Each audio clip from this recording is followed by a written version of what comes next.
In this segment, I want to analyse some of the biggest threats to Real Madrid across the continent because, let's face it, we're going to have to deal with these teams at some point or another, so it's good to know what they're all about. Today's spotlight lands on Liverpool, who I believe are constructing something truly frightening. And this is coming off the back of a Premier League winning season, by the way. The first thing that Liverpool did was they replaced the outgoing Trent Alexander-Arnold with Jeremy Frimpong from Bayer Leverkusen. Fantastic bit of business. And I believe that this one was inevitable, even if you had large swathes of the Liverpool fan base suggesting that Conor Bradley would inherit that position.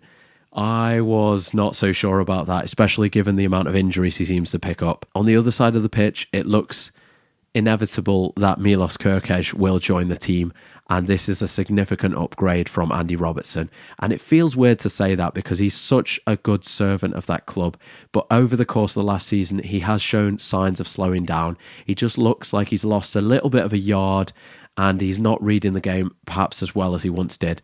And Kostas Tsimikas, as good as he's been, an incredible squad player, but nowhere near the standard that you require if you are hoping to win the Champions League trophy. And then the bomb, Florian Wirtz. This is the player that I wish Real Madrid could have signed, but it looks like he's heading to Anfield, and he is going to change the game. An absolute magician with the ball at his feet, and he's got a nastiness to his side. Everyone talks about this.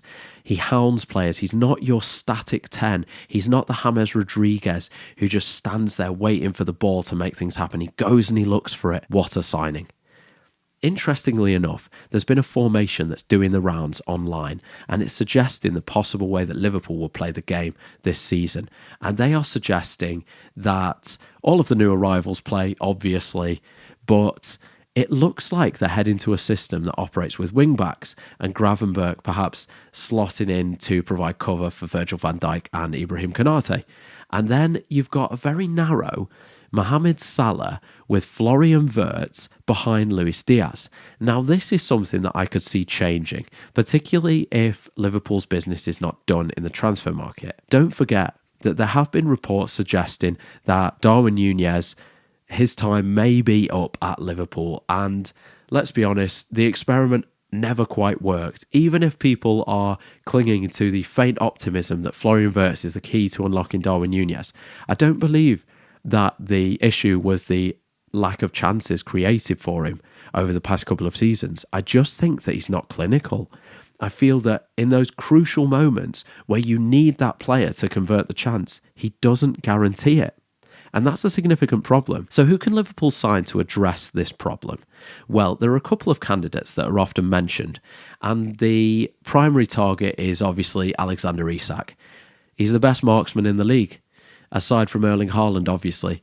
But he brings speed, he brings creativity, he scores all manner of goals from outside the box, inside the box. He works hard for the team. He's the dream signing. He's the guy that Arsenal want. He's the guy that Liverpool would love to have, but he costs.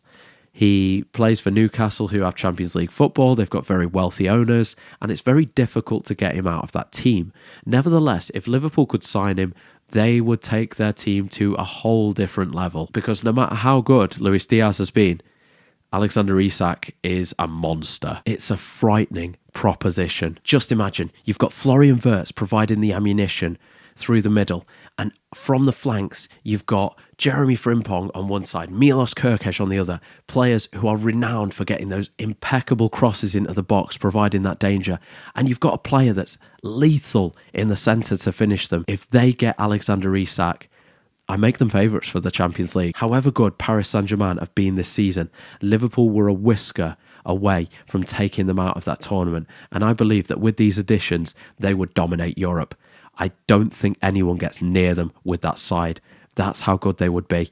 Obviously, to finance that, you would have to get Núñez out the door, but I think they'd like to do that anyway, to be perfectly honest.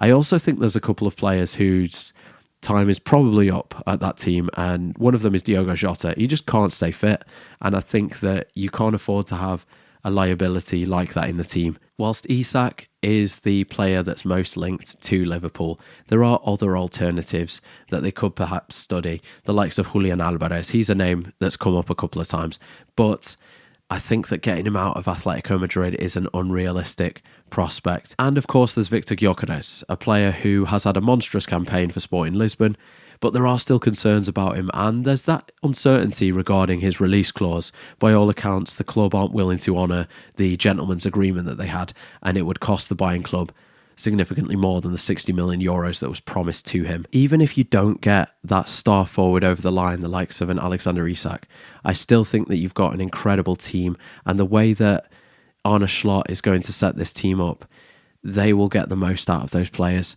You have got the players to enable those fullbacks to bomb on and provide that width for the side. And you may even elongate the career of a Mohamed Salah by moving him slightly inward. It's less distance that he has to run, and he can convert chances. We know what his conversion rate is like. All of the signs are extremely positive for Liverpool, and I am concerned as a Real Madrid fan. Let me know your thoughts. And if you did enjoy this video, please consider subscribing to the channel. Take care.